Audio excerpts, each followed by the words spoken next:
Halo Sehat, info kesehatan berbasis ilmiah dari hasil riset, review tim medis, dan juga dokter. Jangan lupa subscribe. Menjaga tubuh tetap terhidrasi dengan minum cukup air sangatlah penting untuk kesehatan fisik dan mental. Hal ini terutama berlaku bagi perempuan yang sedang dalam masa haid untuk mengatasi rasa lelah dan kram yang umumnya terjadi. Tapi bagaimana bila minum air es? Pendapat tentang buruknya air es bagi kesehatan secara umum sudah ada sejak lama sekali. Beberapa orang berpendapat bahwa minum air es bisa memperburuk kram saat haid dan membuat darah menggumpal. Apakah ada fakta ilmiah yang mendasari pendapat-pendapat ini? Minum air dingin memang bisa mempengaruhi tubuh. Sebuah penelitian yang sudah cukup lama dilakukan, yaitu di tahun 1978, menemukan bahwa minum air dingin bisa membuat lendir di bagian nasal menebal dan sulit untuk melewati saluran pernafasan. Sebagai perbandingannya, para peneliti menemukan bahwa sup panas dan air hangat bisa membantu orang untuk bernafas lebih lega. Jika sedang flu atau salesma, minum air dingin akan membuat hidung semakin tersumbat.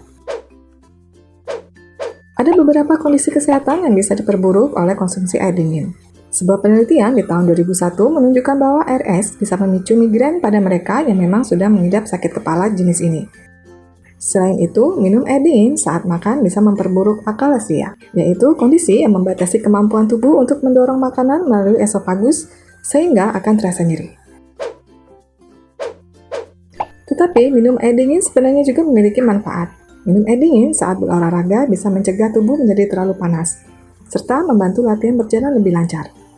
Hal ini diduga karena minum air dingin bisa menjaga temperatur di pusat tubuh tetap rendah. Ada beberapa mitos tentang air es dan haid di antaranya.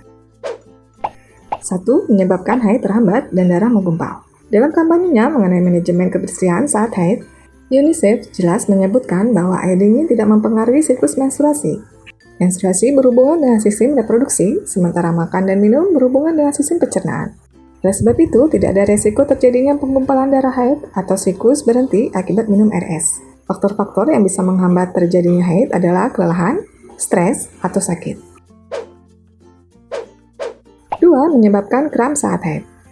Meskipun ini adalah pendapat yang cukup umum didengar, namun sesungguhnya penjelasan ilmiah mengenai ini sangatlah sedikit. Jadi tidak apa-apa minum segelas jus jeruk dingin atau air es saat haid. Tetapi ada beberapa jenis air es atau air dingin yang sebaiknya dihindari saat haid. Misalnya, minuman yang tinggi kandungan gulanya seperti soda dan sirup. Minuman semacam ini bisa menyebabkan tingkat energi naik secara cepat, kemudian turun tajam sehingga menyebabkan kelelahan dan lemas. 3. Mengganggu hormon. Menurut seorang ginekologi, minum air es tidak ada hubungannya dengan hormon. Minum air dingin tidak akan mengubah siklus hormonal ataupun menyebabkan penyakit yang berhubungan dengan sistem reproduksi seperti infertilitas atau gangguan haid. Beberapa orang lebih suka menghindari minum air dingin atau es. Minum air es saat sedang flu atau salesma atau jika mengidap kondisi kronis yang menyebabkan pencernaan menjadi lebih lambat. Sebaiknya dihindari. Tetapi, meskipun beberapa budaya menganggap minum air es bisa menyebabkan risiko kesehatan secara umum, namun tidak ada cukup bukti yang bisa mendukung pendapat ini.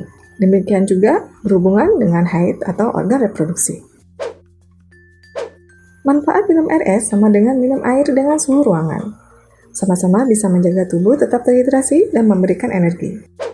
Yang harus dihindari dan buruk bagi wanita yang sedang haid adalah air es yang mengandung banyak gula, pengawet, dan pewarna seperti soda, sirup, atau es kopi yang menggunakan susu kental manis. Sebenarnya bukan hanya untuk wanita haid, tapi juga untuk semua orang secara umum. Demikian informasi kali ini. Jangan lupa tulis pendapat dan pertanyaan Anda di kolom komentar. Info yang kami berikan telah melalui validitas informasi kesehatan yang aktual dengan pendekatan ilmiah, direview tenaga ahli dan dokter. Jangan sampai Anda melewatkan info kesehatan yang krusial dan mungkin dapat menyelamatkan keluarga dan teman kita. Jangan lupa subscribe dan nyalakan lonceng notifikasi agar tidak ketinggalan info dari Halo Sehat.